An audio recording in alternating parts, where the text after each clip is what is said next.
السلام عليكم ورحمة الله وبركاته. أهلا وسهلا بحضراتكم. حلقتنا فيها كل الأحداث اللي تخص الكرة المصرية والعالمية. قبل ما نبدأ حط لايك للفيديو واعمل اشتراك في القناة لو لسه مش مشترك علشان يجيلك كل جديد. أخبار الأهلي.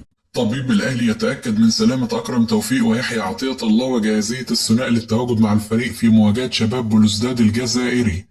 مسؤول الزمالك يستغلون عدم رد الأهلي على محمد شريف الذي يعرض نفسه على النادي منذ فترة في ظل رغبته في العودة، ويؤكدون للاعب أن نادي الزمالك سيفتح له أذرعه وسيحتضنه إن أراد التواجد معهم. مصدر بالأهلي يؤكد أن مارسيل كولر أظهر خلال التدريبات أمس رضا تام عما قدمه إمام عاشور وأيضا مروان عطية وياسر إبراهيم وربيعة وأكرم توفيق أمام باتشوكا المكسيكي، وحرص على توضيح الصورة لوسام أبو علي وشرح أسباب استبداله في مباراة باتشوكا، والتأكيد للاعب أن معدلاته البدنية ومجهوده طوال المباراة جعله يتخوف من تعرضه لأي انتكاسات جديدة، وهو ما دفعه لاستبداله في المباراة، خصوصا أن سلامة اللاعبين بالنسبة له تأتي في المقدمة، وأنه لو كان صعد الفريق للمباراة النهائية كان سيقود الفريق أمام ريال مدريد. وكيل أعمال ماريانو دياز مهاجم ريال مدريد السابق ينفي لليوم الثاني على التوالي وجود أي مفاوضات بين الأهلي وموكله بسبب استمرار الحديث من الصحف والإعلام في مصر عن الأمر. هاني بوريدة رئيس اتحاد الكرة المصري الجديد يؤكد أن إنفانتينو ومسؤول الفيفا منزعجين بشدة من خروج الأهلي من كأس الانتركونتيننتال وعدم صعوده للنهائي،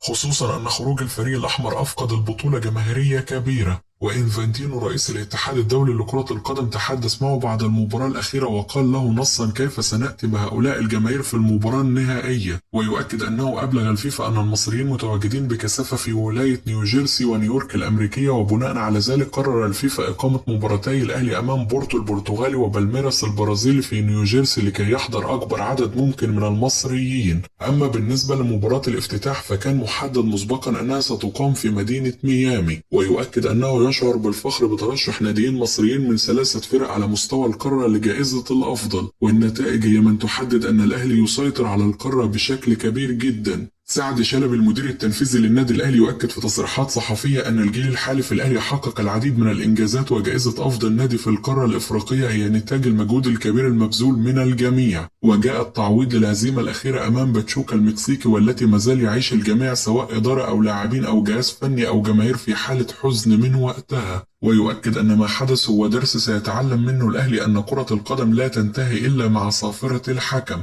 ويؤكد أيضا أن الأطباء منعوا الخطيب من السفر إلى قطر لكنه كان مصر على السفر مع الفريق لدعم اللاعبين، وبعد وصوله إلى الدوحة تعرض لوعكة صحية أخرى والأطباء طلبوا منه عدم مغادرة الفندق لمدة يومين حتى يحصل على الراحة اللازمة. أصوات في الكاف تطالب بتحويل زيزو إلى لجنة الانضباط بسبب انتقاده للكاف والبوست الذي نشره على الانستجرام بعد خسارة جائزة أفضل لاعب داخل القارة وعدم التمتع بالروح الرياضية. عدم فوز زيزو بجائزة أفضل لاعب داخل القارة يحافظ على الرقم التاريخي لنجوم الأهلي الذين فازوا منهم الكثير بالجائزة ولم يفز بها أي لاعب بالزمالك على مدار التاريخ.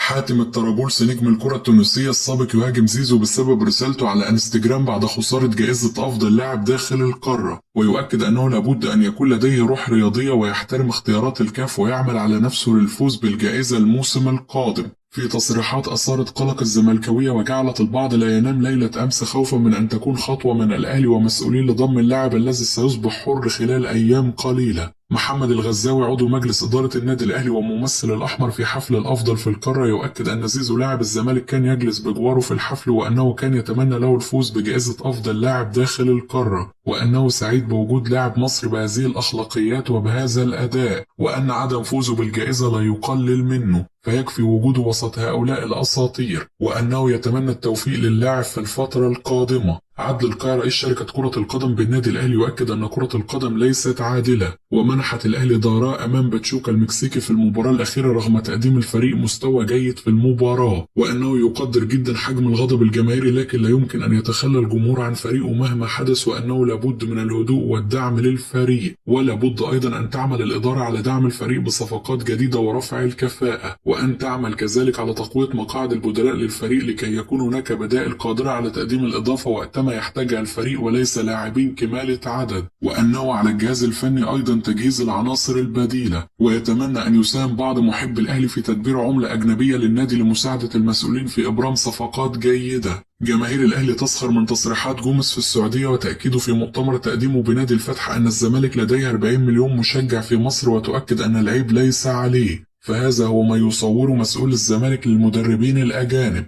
حسام عاشور يعلن مجددا ندمه الشديد على عدم الاعتزال في الأهلي وتفضيله الاستمرار في الملاعب، ويؤكد أنه شعر بالفرق الشاسع بين الأهلي وأي نادي آخر، وأنه يتمنى أن تنجح جهود بعض الوسطاء حاليا لإعادته إلى بيته مجددا سواء في التدريب أو أي شيء آخر. مصدر بالزمالك يؤكد أن النادي اتفق مع جروس على الحصول على 85,000 دولار شهريا وعقد لمدة 6 أشهر قابل للتمديد. ويؤكد أن أول مطالب المدرب السويسري هو تمديد عقود اللاعبين التي تنتهي بنهاية الموسم الحالي، وفي مقدمتهم زيزو ودونجا والمسلوسي، وأيضا تدعيم الصفوف ب5 أو 6 صفقات في يناير، وضم أمير عزمي مجاهد فقط لجهازه الفني، واستبعاد محمود فتح الله وأحمد عيد عبد الملك تماما. الصقر أحمد حسن: استعارة الأهلي حمدي فتحي أمر جيد جدا، فهو من اللاعبين المميزين، لكن الأهلي يحتاج إلى إضافات كثيرة من وجهة نظري، والأولوية لابد أن تكون لثنائي هجومي، لأنه لا يليق بالأهلي أن يكون لديه مهاجم واحد فقط، كما يحتاج لاعبين في مركز الجناح أقوياء وثنائي قلب دفاع. الأهلي يحتاج على الأقل 4 أو 5 عناصر، ليس فقط من أجل كأس العالم ولكن لأنه يشارك في بطولات كثيرة. الأهلي يحتاج أيضا إلى صانع ألعاب قوي الشخصية. إمام عاشور لاعب جيد لكنه يسير على سطر ويترك آخر، هو موهوب لكنه لاعب بخيل على نفسه وعلى فريقه، ولم يكن في حالته. إذا كان في حالته لكان صنع الفارق، لكنه لم يكن حاضر في مباراة باتشوكا. ولا بد أن نقيم اللاعبين بعيدا عن الشو وقصف الجبهات حتى لا نصنع بلالين فارغة. من خلال مشاهدتي لمباراة الأهلي وباتشوكا من الملعب، فالفريق المكسيكي فريق ضعيف جدا. كنت قلق في أول ربع ساعة، لكن بعد ذلك وجدت أن الخصم ضعيف جدا، وكانت فرصة للأهلي أن يفوز ويكتب التاريخ، لكن الأهلي يفتقد الحلول في الملعب، وعلى الإدارة أن تعيد النظر في القوام الحالي.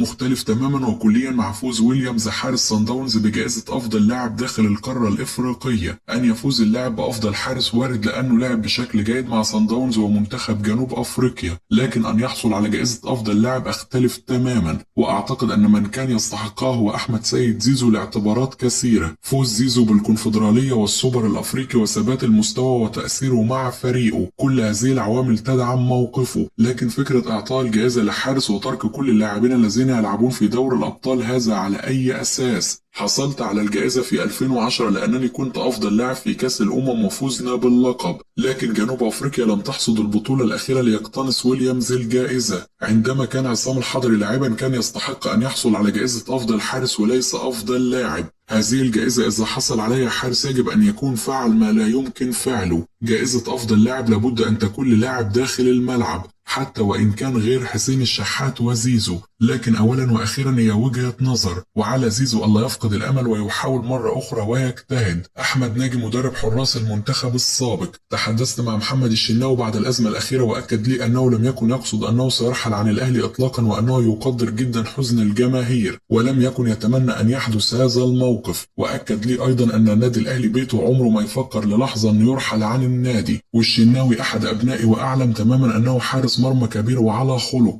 وبالتأكيد لم يقصد ما تم تداوله، وإن شاء الله سيكون له دور هام وكبير مع الفريق خلال المرحلة القادمة، وسيقود الفريق لتحقيق الانتصارات والبطولات مثلما فعل على مدار السنوات الماضية. محمد صلاح يستحق المنافسة على الكرة الذهبية في العالم وليس المنافسة على جائزة أفضل لاعب في أفريقيا فقط. أونانا حارس الكاميرون له كوارث عديدة في الدوري الإنجليزي مع فريق مانشستر يونايتد، ولا أعرف كيف تم اختياره أفضل حارس في التشكيل الأفضل في قارة أفريقيا، وكيف يكون ويليامز أفضل لاعب وأفضل حارس مرمى في القارة ويتم استبعاده من التشكيل. النادي الأهلي قدم موسم كبير واستحق جائزة الأفضل في القارة السمراء، وهذا عمل الفريق والجهاز الفني ومجلس الإدارة بقيادة الكابتن محمود الخطيب.